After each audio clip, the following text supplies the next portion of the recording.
விளைச்சல் நல்ல விளைச்சல் இந்த முறையான கூலிக்கே கட்டாது. நம்மளேல நேற்று எல்லாம் 30 ரூபா வித்திருக்கான். ஆனால் இந்த புருங்க கூலியே ஒரு நாளுக்கு 2000 ரூபா. முடங்கி தண்டவைக்கு 5000 ரூபா கொடுக்கும். வித்ததான் 800 900 ரூபா கொடுத்து வித்ததான். பழைய ஆக்கள் அந்த செய்த தொழில செய்யணும்ன்றதுக்காக செய்யணும் வழியே மற்ற மொழிகளமாக்கள் எல்லாம் சரியான குறைவுதான். எல்லாம் இங்கே ஆக்கள் மதிய பண்ணி சொன்னா சாப்பிட மாட்டேன். இப்போ தமிழ்லேண்டா 10 கொண்டு கழிவில்லை தானே. அப்போ 50 கிலோ கொண்டு போனா 50 கிலோ காசு. இங்கே 50 கிலோ கொண்டு போனா 5 கிலோ கழிவு. யாழ்ப்பாணத்துல மட்டும்தான் அந்த கழிவு பிரச்சனை இருக்கு. 1300 ஆண்டுக்கு ஒரு 2,30,000 மேல பாடுபட்டத்தை விட 60 ஆக்கள் இல்லாதபடியா செய்கிறோம். மேலே ஆக்கள் தட்டுப்பாடு தோட்டம் செய்யறதுக்கு புள்ளிகள் விடாது. எங்களை பொறுத்தளவில் நாங்கள் நட்டப்படையில. வணக்க சொந்தங்களே, மீண்டும் ஒரு காணொலி சந்திக்கின்றோம். இன்றும் விவசாயம் தொடர்பான ஒரு காணொலி தான் பார்க்க போகிறோம். அதுவும் பீட்ரூட் தொடர்பாக. அனைவருக்கும் பிடித்த மரக்கறியில் மிகவே ஒரு சுவையான மரக்கறி இந்த பீட்ரூட். இந்த பீட்ரூட் செய்முறை தொடர்பாக தான் நாங்கள் பார்க்க போகிறோம். பீட்ரூட் செய்யும் காலம் இப்போ அறுவடை நடந்து கொண்டிருக்கு. இந்த அறுவடை சீசனில் நாங்கள் பீட்ரூட் செய்யும் ஒரு விவசாயியை சந்திக்க போகிறோம். உண்மையிலே இந்த பீட்ரூட்டில் இருக்கிற சத்துக்கள் உண்மையிலே ஒரு மனிதனுக்கு அன்றாடம் தேவையான ஒன்றாகவே இருக்கின்றது. மிக உடலுக்கு ஹெல்த்தியாகவும் இருக்கின்றது. உண்மையை இந்த பீட்ரூட் செய்கின்றது யாழ்ப்பாணத்தை பொறுத்தமல்ல அதிகமாக இருந்தாலும் கூட இதன் விற்பனை என்பது மிகவுமே ஒரு கூடுதலாக இருந்தாலும் இதன் விலைகள் மிக குறைந்து கொண்டிருக்கின்றது. ஏனென்று சொன்னால் கடந்த ஆண்டில் பீட்ரூட் செய்கை குறைவாக இருந்தது, ஆனால் விற்பனை அதிகமாக இருந்தது. இம்முறை போன முறை விற்பனை விலை அதிகமாக இருந்தபடியாக இம்முறை அதிகமானவர்கள் பீட்ரூட்டை செய்து விட்டார்கள் என்று விவசாயிகள் கூறுகிறார்கள். உண்மையிலே இந்த பீட்ரூட்டு இந்த விலை இன்று சந்தை பொறுமை பார்க்க போனால் கிலோ 30 ரூபா போவதாக கூறப்படுகிறது. உண்மையிலே சந்தையில் ஒரு கிலோ பீட்ரூட் 30 ரூபா. உண்மையிலே பல லட்சம் ரூபாக்களை செலவழித்து போட்டு இப்போ 30 ரூபான்னு சொன்னால் உண்மையிலே இந்த விவசாயிகள் நிலைமை எவ்வாறு போய் கொண்டிருக்கிறது என்று பார்க்க போகிறோம். உண்மையிலே இந்த விவசாயிகள் படுகின்ற கஷ்டம், இவர்களின் பொருளாதாரம் என்பது மிகவுமே ஒரு அடிமட்டத்திலிருந்து வரக்கூடிய பொருளாதாரம் இருக்கின்றது. நீண்ட காலமாக விவசாயம் செய்தாலும் கூட அந்த விவசாயத்தை விட்டு வெளியில் வர முடியாதவர்களாக இன்று விவசாயிகள் இருக்கிறார்கள். அந்த வகையிலே இன்று யாழ்ப்பாணத்திலே ஒரு பீட்ரூட் செய்யும் விவசாயி நாங்கள் சந்திச்சினாங்கள். உண்மையிலே அவர் சொல்ற விஷயங்கள் எல்லாமே மிகவும் வேதனையாக இருக்கின்றது. ஒரு விவசாயி ஆரம்பத்திலிருந்து ஒரு உற்பத்தி பொருளை செய்து அதை அறுவடை செய்யும் வரையும் படுகின்ற கஷ்டம், அதுக்கான செலவுகளை பார்க்க போனால் மிகவுமே அதிகமாக இருக்கின்றது. உண்மையிலே இந்த விவசாயிகளின் நிலைமை இன்றைக்கு நேற்றில் நீண்ட காலமாக இவர்களின் பொருளாதார ரீதியான பிரச்சனை நடந்து கொண்டே இருக்கின்றது. சில வேளைகளில் லாபம், உண்மையிலே விவசாயம் நட்டமன்னு சொல்ல முடியாதுன்னு சொல்லுகிறார்கள். ஆனால் அந்த சீசனுக்கு நாங்கள் எதை செய்கிறோமோ அதை அதிகமாக செய்தபடியால் அது இந்த விலை குறைவாக காணப்படுகிறது என்று கூறுகிறார்கள்.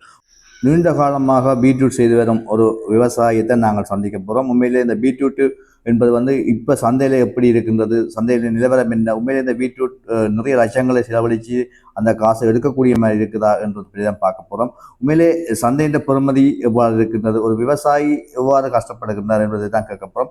வாங்க இதோட காணொலியை பார்ப்போம். வணக்கம் வணக்கம். இது இந்த இடத்த சொல்லுங்க, எந்த இடம்னு சொல்லி? இது இணுவில் மருதனாமடம்.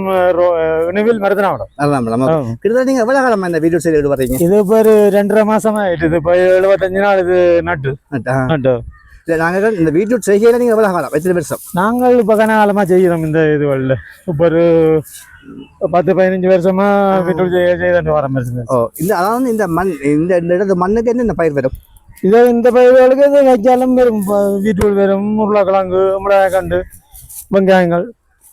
நாங்கள் கூடுதலாக வெங்காயமும் பீட்ரூட்டும் தான் அந்த இந்த போகங்களுக்கு பீட்ரூட் வைக்கிறோம். இந்த மற்ற போகத்துக்கு வெங்காயம் வைப்போம்.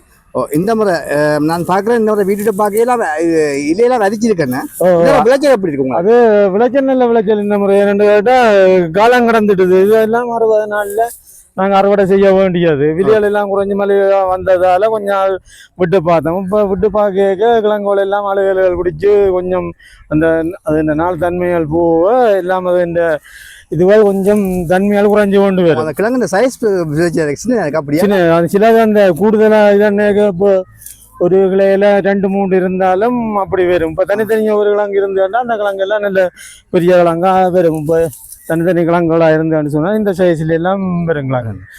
சின்ன அந்த 2-3 கிளையக்க நாங்கள் சில இடங்கள்ல விட்ட புள்ளியால் சில இடம் 1-2 விட்டுனோம்னு சொன்னால் அது கொஞ்சம் கிழங்குகள் அந்த ஒரு கிழங்கு கொஞ்சம் பெருத்துக்கு வரும், மற்ற கொஞ்சம் சின்னனா தான் இருக்கு. இதுக்கு நீங்க என்ன மாதிரி பசங்க என்ன மாதிரி போடுறீங்க? நாங்கள் எரு போடுறது தொடக்கத்துல பேருந்து போடுற அந்தந்த நேரங்களுக்கு அந்தந்த உரங்களை எல்லாம் பாவிக்கிறோம். நாங்கள் மற்ற மருந்துகள் எல்லாம் அந்தந்த நேரம் மழையால் வந்தாண்டா திருப்பி நாங்கள் மரம் அடிக்கிறது.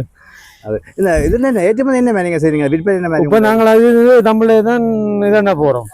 ஆனா வெளியாலெல்லாம் தெரியும் இப்போ இந்த கூலிக்கே கட்டாது. ஏன்னா இப்போ தமிழேல நேற்றெல்லாம் 30 ரூபா வித்திருக்கான், தனியாக 30 ரூபா. சரி. ஆனா ஒரு இந்த புருங்கவால் கூலியே ஒரு ஆளுக்கு 2000 ரூபா. போடுறவைகளை பிடுங்கி தன்றவைக்கு 5000 ரூபா கொடுக்கும். கொடுக்க எங்களுக்கு மண்ணால் செலவழிச்சா அது வரவே சந்தேகம். விவசாயி என்ன செய்யற புதிய விட்டும் ஒன்றும் செய்யல. அது அதுக்காக நாங்கள் வாரத்தை விரட்டுமெண்டு போட்டு அந்த தொகை செய்யப்பட்டது. முன்னாடிக்கெல்லாம் நல்ல விலை வித்ததான், 100,000 ரூபா கொடுத்து வித்ததான். ஆனா அந்த நேரங்களுக்கு எங்களுக்கு வராது. ஏன்னா நாங்க மழையை பார்த்துதான் நடுறது. சில மழைகளுக்கு அழிஞ்சாலும் இப்போ 60 சாக்கு வாரதும் இந்த மழையக்க நட்டு வேலைக்கு நட்டு 15 ரூபாய் சாக்கு வாரதும் அது இதை விட காசு கூடுது. இப்போ இது இப்படி விளைஞ்சாலும் காசு வந்து சேராது எங்களுக்கு. இதுக்கு பிறகு அடுத்து என்ன பயிர் செய்வது? அடுத்து நாங்கள் இது வெங்காயம் நடுவோம். வையாசியில வெங்காயம் நடுவோம் 5ஆம் மாசம். அதுகளும் இந்த மாதிரி என்னென்ன கட்டத்துல போகுது என்னென்ன எல்லாம் கூலியால் ஓடிக்கொண்டு போறதால லாபத்தை எதிர்பார்க்க இயலாது. இந்த விவசாயத்துல இப்ப இந்த இளம் சமூகம் எப்படி இருக்கு? ஆர்வம் காட்டுதா? இளஞ்சமும் கொஞ்சம் ஆர்வம் குறைவு தான். சரியா குறைவு. விவசாயத்தை விட்டு விலை கொண்டு போறாங்க. விலை கொண்டு தான் பழைய ஆக்கள் அந்த செய்த தொழில செய்யணும் பண்ணதுக்காக செய்யணும் வழிய மற்ற மொழி இளமாக்கள் எல்லாம் சரியான குறைவு தான். ஏன்னா அந்த அளவுக்கு இப்போ வருமானம் மாறது தான். அது கூலிக்கு நட்டங்கள்லாம் வரும். ஆனா யாழ்ப்பாணத்துல முதுகெலும்பா இருக்கிறது ஒன்று விவசாயம்.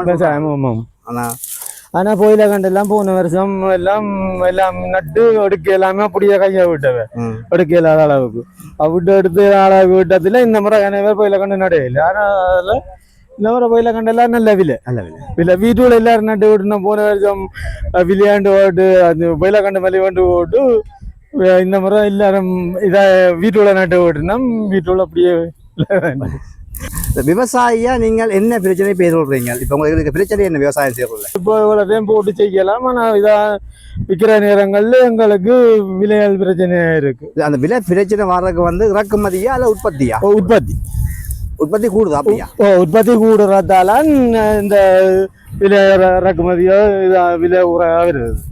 இப்போ உருளைக்கிழங்கு அங்கத்த கிழங்கு 150 160 ரூபா விற்கிறாங்க. இங்க உற்பத்தி இது செலவழிச்சு போட்டு அந்த அளவுக்கு விற்கல. இங்கே சந்தையில் அப்படி போகுது வீட்டு. இங்கேயும் அப்படித்தான். அங்க தமிழ்ல விலை குறைவான்னு சொன்னா அப்ப இங்கேயும் அதே நிலைமை தான். அந்த விலையை நாடித்தான் இங்கேயும் எடுப்பினோம். அங்கேண்டா கூடுதல் அங்கல் சாப்பிடுவோம் எல்லாம் இங்கே மதிய பண்ணி சொன்னா சாப்பிட மாட்டேன். சில நேரங்கள்ல சந்தர்ப்பம் சொல்லிகள் சில நேரங்கள்ல நல்ல விலை வித்தனாங்கல்லாம். சில வருடங்கள்ல இப்படி பிரச்சனைகள் வருகிறது. கொண்டு போய் தமிழ்லேண்டா 10 கொண்டு கழிவில்லை தானே. அப்ப 50 கிலோ கொண்டு போனா 50 கிலோ காசு. 50 கிலோ கொண்டு போனா 5 கிலோ கழிவு வரும். அந்த கழிவு வரும். அப்ப அங்க கொண்ட போடு கேட்க எங்களுக்கு விலையான நேரம் அங்க கொண்ட கொடுத்தா இவ்வளவு லாபம் வரும். ஆனா இங்க கொண்டு போய்க்க அந்த பிரச்சனை இதான் வரும். இங்க மட்டும் இல்ல, யாழ்ப்பாணத்துல ஃபுல்லா அதான் பிரச்சனை. நிறைய இடங்கள்ல அதான் பெரிய பிரச்சனை. ஆனா எங்க அந்த இதுகளெல்லாம் குறைச்சிட்டுனா யாழ்ப்பாணத்துல மட்டும்தான் அந்த கழிவு பிரச்சனை இருக்கு. மற்ற இடங்கள் தென்மராட்சி எல்லாம் இந்த பீட்ரூட்ல ஒரே நாத்து தானா இல்ல வித்தியாசம் இருக்கா? இருக்கு. என்னென்ன இருக்கு? இதெல்லாம் நாங்கள் நட்டது கலவீனம் அமெரிக்கன். இதெல்லாம் ஒரு இந்த டின் தான் போட்டுருந்தாங்க. ஒரு டின் 10,500 ரூபா. அதுல ஹைபிரிட் ஒன்று இருக்குது. அது 6,000 ரூபாய்க்கும் இருக்கு, 5,000 ரூபாய்க்கும் இருக்கு. ஆனா அதுக்கு எல்லாம் கிழங்குகள் கொஞ்சம் நிட்டு அப்படி இப்படி இதாக தான் இருக்கு. ஆனா இதோட எல்லாம் நல்ல அந்த உருண்டை கிழங்கும் நல்ல தரமான தரமா இந்த உருண்டையால இதா இருக்கு. அதுக்காக தான் இந்த இனம் கூட காசு கொடுத்து வேண்டினோம். நாள் கூடுனா இந்த கிழங்கும் அது தன்மை கட்டுத்தான். கிட்டத்தட்ட இது உற்பத்தியில இருந்து அறுவடை வரைக்கும் எவ்வளவு கூலி முடியும் உங்களுக்கு? ஒரு சொல்லுங்க. இவ்வளவுக்குமே 1300 ஆண்டுக்கு ஒரு 2,30,000 மேல பாடுபட்டத்தை விட அறுவடை விட வந்திருக்கு. அதை விட இந்த கூலி இதுவள போடைக்க அறுவடை கூலி எல்லாம் போடைக்க அங்க வந்துடும். அந்த அளவுக்கு வித்தெடுக்கலாம். நாங்க பாடுபட்டது பிரியோசனம் இல்லாத வேலை. அந்த முறை கடைசி ஒரு 100 ரூபா 150 ரூபா வித்து சொன்னா எங்களுக்கு இதுல வலிச்சா சொன்னாலும். மீண்டும் ஒரு காணொளி சந்திக்கின்றோம். நன்றி, வணக்கம்.